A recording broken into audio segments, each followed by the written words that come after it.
que vive el día a día, pero sí es nuestro representante en la Santa Sede, es el embajador en el Vaticano, el señor Eduardo Valdés. Hola Eduardo, ¿cómo te va? Hernán Zárate te saluda. Un gusto, Hernán. Bueno, muchísimas gracias por atendernos nuevamente, siempre sos tan amable cuando estás acá en el país o cuando te solicitamos para hablar y realmente te agradecemos muchísimo. Gracias. Bueno Eduardo, qué importante, uno ve al Papa ahí al lado en este caso al lado de Barack Obama o lo vi el otro día con Fidel Castro y emociona, ¿no? Verlo. Emociona mucho y puedo desarrollar con vos un rasgo de la personalidad del Papa. Acordémonos que hace 2 años, menos, 1 año y medio, Barack Obama y el Papa estaban muy enfrentados. Cuando el Papa trata de impedir la decisión de Barack Obama de invadir Siria, que convoca jornadas mundiales de oración, está durante un mes planteando todos los días la necesidad de que no se invada Siria, y logra en una tensa carta que él manda al G20, donde se estaban juntando los 20 líderes más importantes del mundo, de los países del mundo, en San Petersburgo, manda una carta a esos líderes para que por favor traten de meter en la agenda este tema de la no invasión a Siria, y ahí es donde Barack Obama toma la decisión de no invadir Siria. De ahí parten y hoy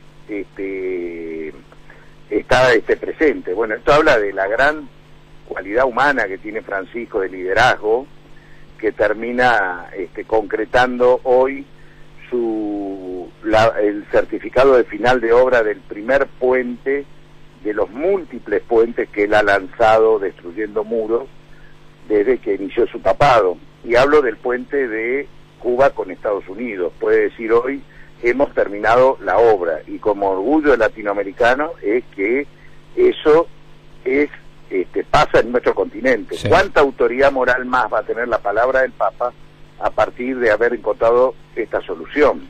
Por supuesto. Por eso vale el Francisco, después de Estados Unidos y Cuba, va a tener mucho más autoridad para plantear una de las bases de su papado, que es eliminar las guerras, las hipótesis de conflicto. Creo que el discurso del Papa en Naciones Unidas va a ser un discurso muy importante, va a ser el más terrenal de todos sus discursos, y creo que va a valer la pena de estudiarlo y practicarlo, sobre todo a lo que él va a decir en Naciones Unidas.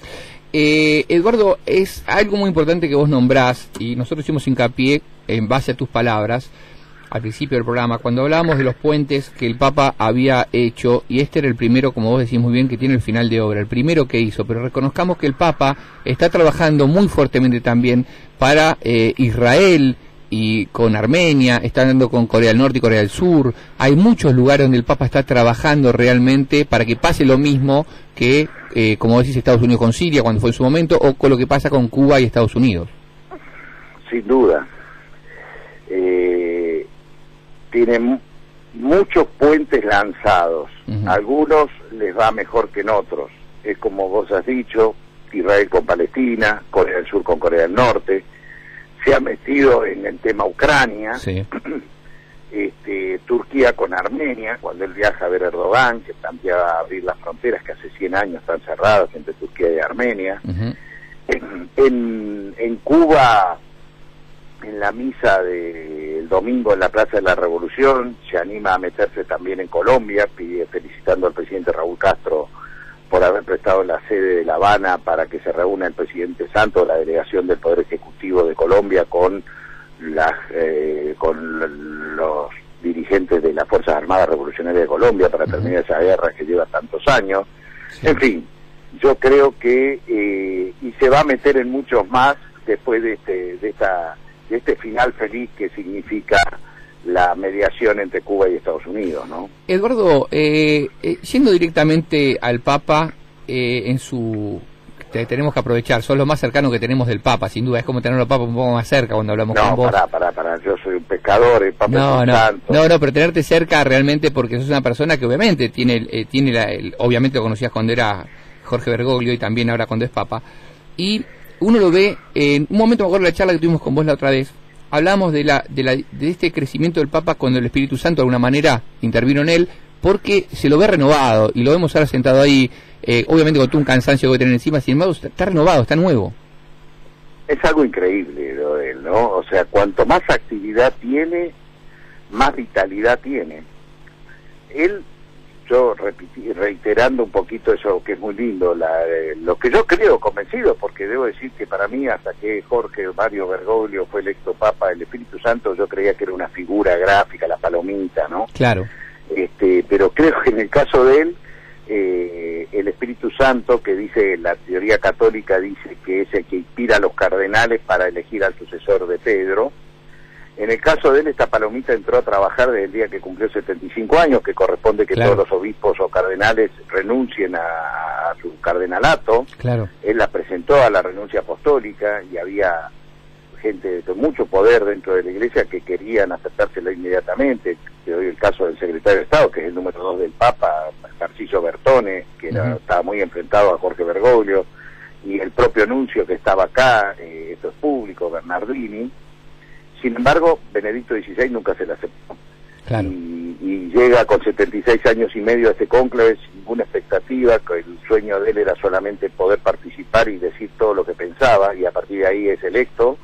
Y pareciera que ese Espíritu Santo está dentro del cuerpo de él, porque la alegría interior, los ojos, la sonrisa, la vitalidad, la energía, todo eso hace que pareciera que Francisco es inversamente proporcional a Bergoglio, ¿no? Claro. El chiste a flor de labio, no te cuento, si te metes a hablar de fútbol claro. te arrucha en 2 minutos, ahí no es papa para nada. Claro.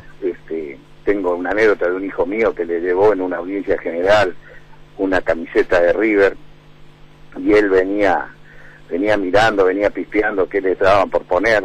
Ahí no venía con ninguna necesidad, con ninguna intención de acortar distancia y de encontrar un discurso unificador, y le dice al oído: yo te la tengo a la camiseta, pero a mí la gallina me gusta cocinada.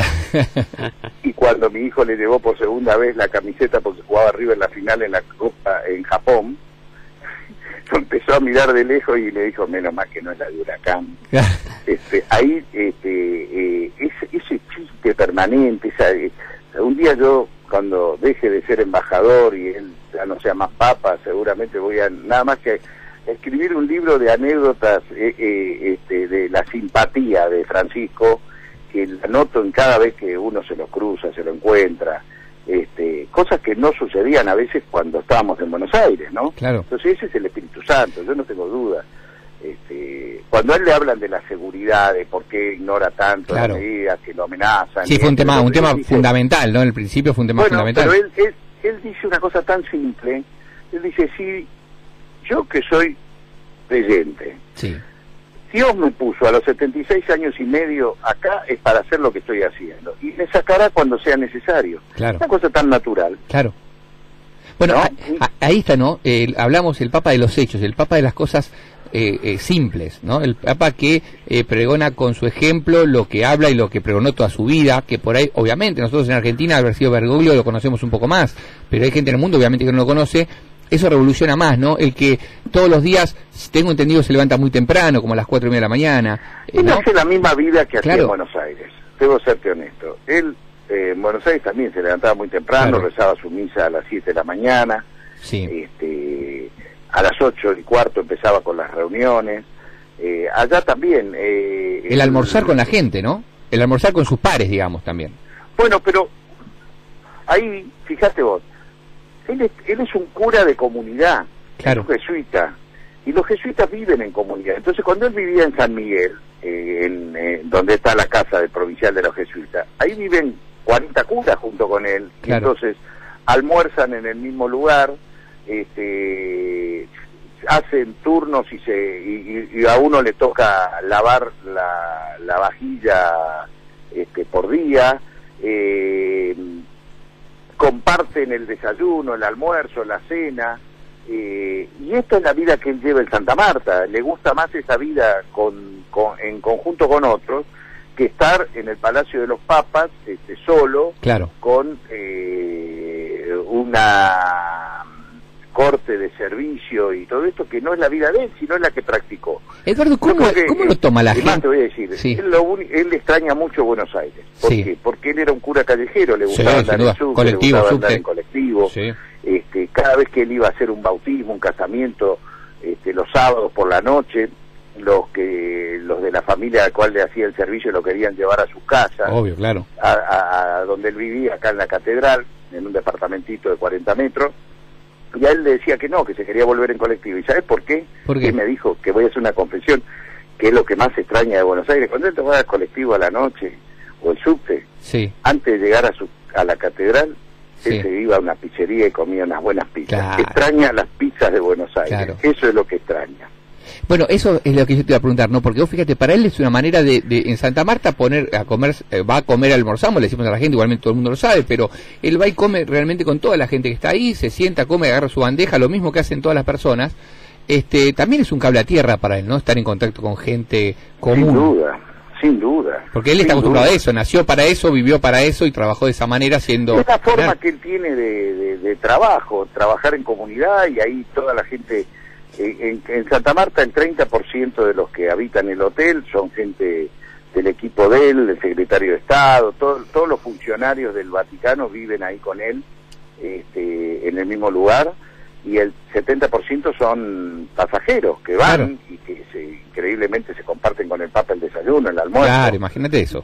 La cena, y bueno, y a él le gusta eso, por ahí se entera de cosas, algunos que lo van a visitar les va a separar en Santa Marta para poder charlar en esos momentos, cosas que a él le interesa conocer. Claro. Es así.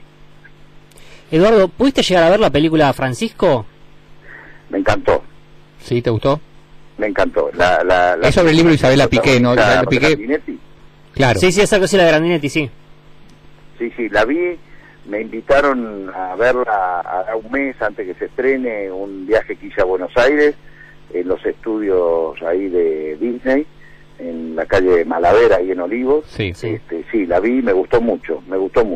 Le comentamos a la gente que esta película Francisco está basada en el libro de Isabela Piqué, persona que es muy cercana a Bergoglio, era muy cercana cuando Bergoglio viajaba hacia Roma por algún motivo. Ella es vaticanista, y realmente una persona que, junto a su marido, que es vaticanista también, era muy allegados cuando cada vez que en ese momento Bergoglio viajaba a Roma, o sea que realmente pone una parte interna, ¿no? Quienes leímos el libro, una parte humana de Francisco muy particular, muy linda. Bueno, la película cuenta que ella es una periodista de un diario español, ¿no? Y que la mandan a cubrir el cónclave del 2005. Sí, claro. Que es cuando Bergoglio sale segundo, pero... Claro. Ella no era vaticanóloga, o sea, no, claro, que tendría que haber ido, se enfermó, no me acuerdo ya qué era lo que le pasó, entonces ella llega y su mamá le dice, seguilo al argentino.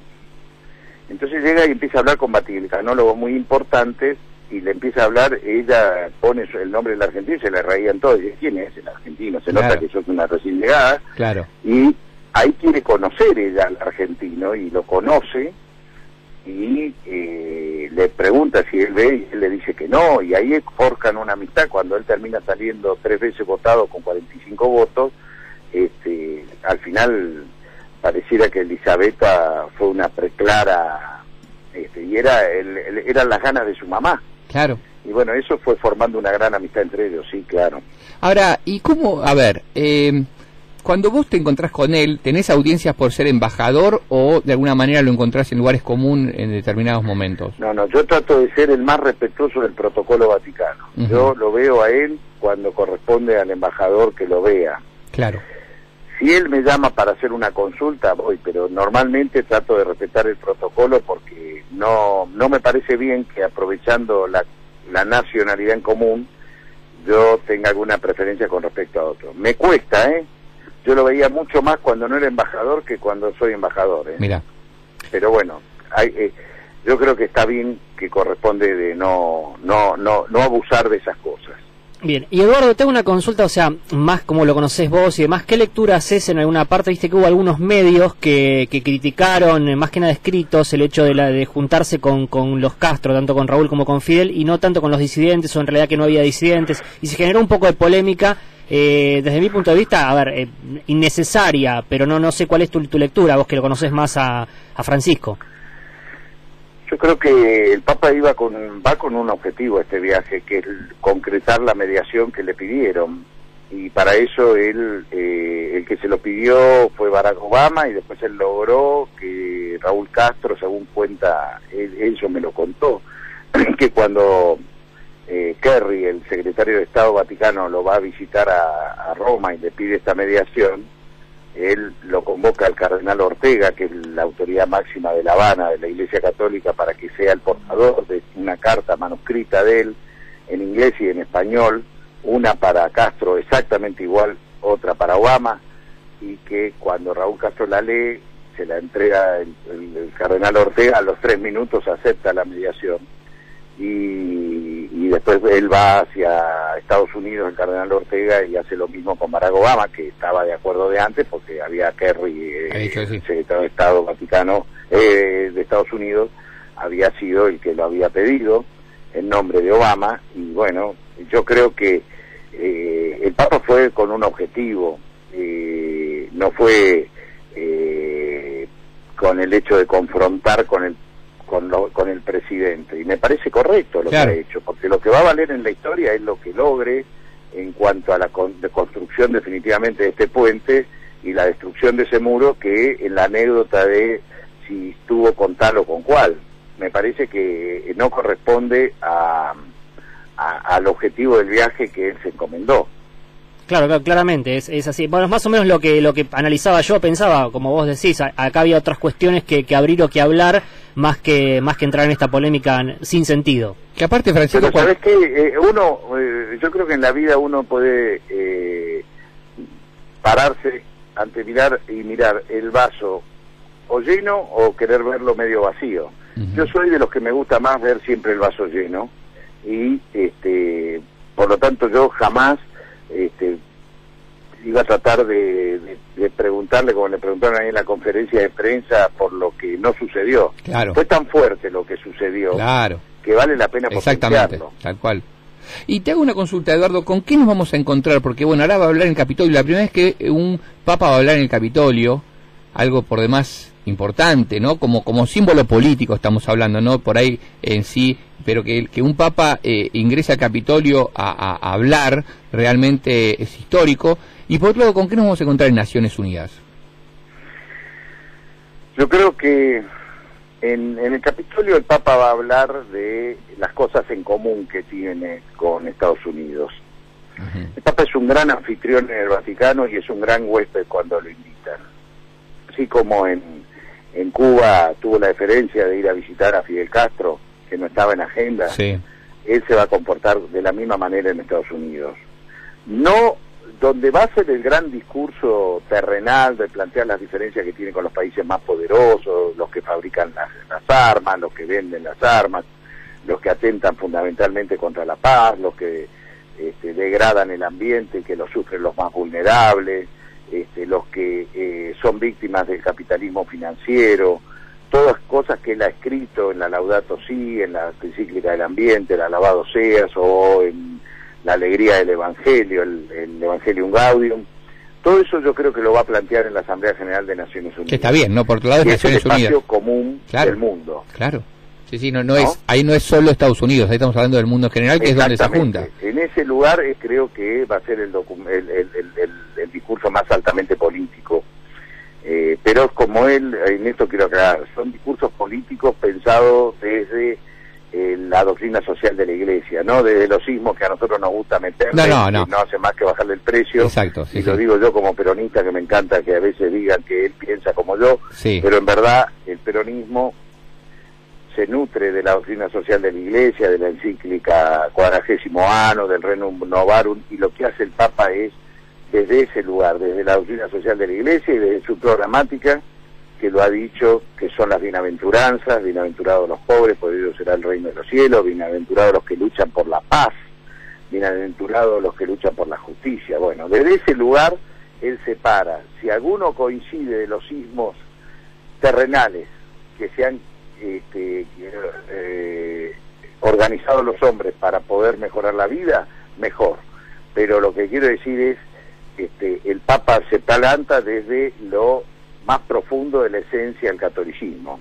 Sí. Y creo que está muy bien, y eso es lo que le da más fuerza a su palabra. Si yo le agrego el ismo que me gusta a mí, le estoy bajando el precio. Sí, a mí me encanta que sea lo que es un Mateo 25 y las bienaventuranzas, que él dice que es su programática y que es una tradición en la Iglesia argentina, porque él es un discípulo de Monseñor Eduardo Pironio, que fue el primer secretario de la Conferencia Episcopal Latinoamericana después del Concilio Vaticano II, y allí en Medellín, donde surge aquel documento tan importante que fue Medellín para la Iglesia latinoamericana, plantea a las bienaventuranzas como el eje de la opción por los pobres que toma la Iglesia latinoamericana después del Vaticano II. Uh-huh. Hay algo importante que vos dijiste, y hablando del tema peronismo, el Papa, vos en un momento comentaste, o te escuché en una nota, que el Papa fue a derribar muros en el mundo, pero él tuvo que derribar sus propios muros. Y hablando de lo que vos decís, de ver mejor lo que pasa que lo que no pasa, o cuando las cosas son buenas, decir son buenas, y no cuando son malas o cuando no se da. Por ejemplo, el Papa, la relación con la Presidenta de la Nación, una relación que era muy tensa acá en Buenos Aires, y después cuando asume como Papa, la relación ambos mejora. Y a veces se critica cuando la Presidenta de la Nación viaja a verlo en más de una oportunidad, o por ejemplo cuando fue al continente. Realmente el Papa ahí tuvo que derribar sus propios muros también para mejorar la relación con la Presidenta, y la Presidenta derribar sus propios muros para tener buena relación con el Papa. Yo creo que a ver, vamos a hablar, sigamos con el Espíritu Santo, que lo digo sí, con convicción. Sí, sí. El Espíritu Santo, creo que en este caso, entre la Presidenta y el Papa, tuvo nombre y apellido, la palomita, que se llamó Alicia Beatriz Oliveira, que se cruzó en el medio en esos días, en esas horas. La Presidenta, que no la conocía, la invita a ir en el vuelo hacia la entronización de Francisco. Yo creo que ella fue la emisaria de la palomita, que abrió los corazones de la Presidenta y del Papa Francisco. Y lo cierto es que en ese almuerzo que el Papa la invita a la Presidenta, creo que la palomita obró de tal manera que soldaron una relación, y creo que también, como estadistas que son, claro, decidieron ver qué es lo que los unía más que lo que los dividía. Y yo digo siempre qué importante que fue ese almuerzo, y por eso valoro a Alicia Beatriz Oliveira, la doctora Alicia Oliveira, que, que se murió lamentablemente el año pasado, y que fue la fundadora del Centro de Estudios Legales y Sociales, fue la primera jueza echada el 24 de marzo del 76, fue la abogada que más habeas corpus presentó en el foro porteño por gente desaparecida entre el 76 y el 80. Bueno, Alicia tuvo esa misión, fíjate que no conociéndose con la Presidenta, y que esas horas fueron cómo se producen esos encuentros, claro. Y yo creo que es tanto lo que pueden hacer en común la Presidenta de Argentina con el Papa Francisco, que de ahí en más se soldó una relación que ha producido estos 7 encuentros. No es común, no hay ningún jefe de Estado que haya tenido más de un encuentro con el Papa en estos 2 años y medio. Creo que fue Evo Morales que tiene 2. Por eso digo, bueno, también no sería Francisco, sí, si no hubieran el primer muro que él rompió fue el muro en su propio país. Eso claro. No tengo ninguna duda. Aparte es importante reconocer, y vos me vas a corregir si no es así, pero el Papa sigue manteniendo el pasaporte argentino. Bueno, en uno de los viajes, creo que en el segundo encuentro con la Presidenta, la Presidenta le llevó a pedido de él el pasaporte argentino, sí, claro. ¿Y sabés dónde lo verifiqué? Cuando en vísperas del primer viaje el Papa Latinoamérica a Ecuador, Bolivia y Paraguay, sí, me invitó la embajadora de Bolivia a compartir un almuerzo con ella días previos al viaje, sí, y me mostró que estaban todos los pasaportes de la comitiva papal, el secretario de Estado Parolin, el canciller Gallagher, todo menos el del Papa. Y dice, no me mandaron el del Papa. Y le digo, no, porque el Papa tiene pasaporte argentino, no necesita visa en Bolivia. Claro. Y así fue. Claro. Así fue. Por eso, mira que eso demuestra también que de alguna manera está hablando con la presidenta del país del cual él nació y de alguna manera vive, ¿no? Por más Bueno, que es el primer papa que mantiene su nacionalidad, claro. Papa extranjero y fuera italiano, ¿no? Claro, o sea, sí. Tanto Juan Pablo II como Benedicto XVI tenían pasaporte vaticano. Te hago la última pregunta, Eduardo, y te agradezco muchísimo, como siempre, esta amabilidad que tenés de dedicarnos. Sé que estás con un montón de cosas en un día como hoy. Pero, a ver, los argentinos nos ilusionamos con que el Papa venga a la Argentina. ¿En agenda está para el 2016 o para el 2017? En agenda está para el 2016. Sí. A mí no me han lo ha anunciado el Papa que iba a ser en el 2016. También debo decirte que posteriormente a eso el Papa ha convocado al jubileo extraordinario el año de que comienza en el mes del 8 de diciembre del 2015 y termina en noviembre del 2016. Claro. Y eso significa que él va a tener mucho más actividades en Roma, y por ahí lo que hace es cuando él va a estar en Brasil ante el aniversario de la Virgen de Aparecida, sí, en el 2017, y puede ser que haya ahí Uruguay, Argentina y Chile, que era la visita pendiente en América Latina después de Ecuador, Bolivia y Paraguay. Entonces en el 2017 podríamos decir, por ejemplo, que sería Brasil, Argentina, Uruguay y Chile. Así es. Bueno, eso puede ser, pero no, a ver. Obviamente, por ahora está en 2016. Hipótesis, yo hasta claro, hoy sigo pensando que es en el 2016, claro, y trabajo para el 2016. No ignoro lo que está pasando en Roma. Y después de octubre, ¿cómo ves? ¿Te quedás en Roma o venís para Argentina? Después de diciembre, ¿me decís? Bueno, sí, te digo octubre para saber primero que si quedás o no, y después en diciembre. No, cualquier situación, el 10 de diciembre yo entrego mi embajada. Uh-huh. ¿El presidente te lo pide? ¿Cómo? Si el presidente electo te lo pide. Que vaya a hablar con mi mujer. Yo le he prometido a mi familia, para mí este año ha sido un año muy lindo, muy irrepetible, pero también debo ser honesto, le prometí a mi familia, mi mujer tiene mucha actividad en la ciudad de Buenos Aires, ella dirige una escuela de chicos especiales, uh-huh, no es partidaria de dejar a sus alumnos, tiene mucho compromiso y va y viene, no reside permanentemente. Yo sé que ha alterado los planes de mi familia, soy yo el que los alteré, prometí que el 10 de diciembre estaba de vuelta en Buenos Aires, y bueno, yo lo que sí me voy a hacer un regalo, porque no he tomado un día de descanso, el 11 sí, voy a irme a Japón. Mira, voy a acompañar al campeón de América. Pero ¿para qué vas a ir? Para no sé qué pasa en Japón en diciembre. ¿Hay algo? Bueno, no querés saber. Me llama la atención está Nico Silva acá, ávido como vos, que no quiera saber lo que va a pasar en Japón. Bueno, lo que pasa es que hace tanto que no vamos nosotros. El 20 de diciembre es la final. Sí. Y yo sí, el 21 me gustaría terminar definitivamente, ya no voy a ser más embajador, pero pasar por Roma con el equipo y saludarlo al Papa, bueno, y espero que ponga la Copa de River, la Copa Intercontinental de River en el mismo lugar donde ha puesto la Copa de San Lorenzo.